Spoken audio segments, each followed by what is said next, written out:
ফোনের মধ্যে তেমন কিছু নেই, তবুও ফোনের মেমোরিটা অটোমেটিক্যালি ফুল হয়ে যাচ্ছে। এর কারণে অনেক সময় ফোনটা অনেক হ্যাং করে বা গরম হতে থাকে। তো এই সমস্যা থেকে কিভাবে সমাধান পাবেন, তাহলে চলুন চটপট কথা না বলে প্রসেসটা একবার দেখে নেওয়া যাক। এর জন্য আমাদের মোবাইলে 3টে কাজ করতে হবে। তার জন্য আমাদের সবার প্রথমে মোবাইলের সেটিংসে চলে যেতে হবে এবং এখান থেকে একটু নিচে গেলে আমরা দেখতে পারবো অ্যাবাউট নামে একটি অপশান, এটাতে ক্লিক করতে হবে। তারপরে স্টোরেজ নামে এই অপশানটা দেখতে পারবো, এটাতে ক্লিক করতে হবে এবং নিচে দেখতে পারবেন ক্লিন আপ বলে একটি অপশান, এটাতে ক্লিক করবেন। তারপর আপনার মোবাইলে থাকা সমস্ত অ্যাপের ক্যাশ ফাইলকে একত্রিত করবে।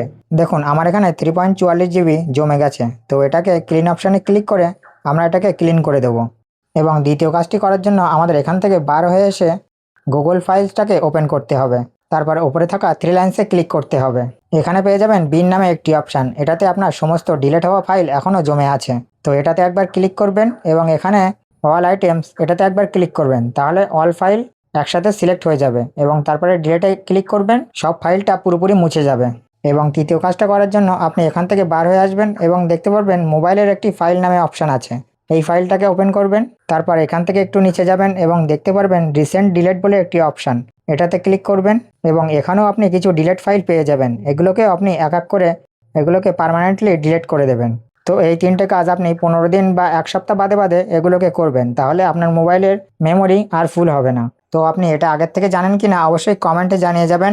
আর ভিডিওটি যদি কাজের মনে হয় তাহলে হারিয়ে যাওয়ার আগে আপনার প্রোফাইলে শেয়ার করে রাখুন এবং এমন ভিডিও পেতে পেজটিকে ফলো করে রাখুন।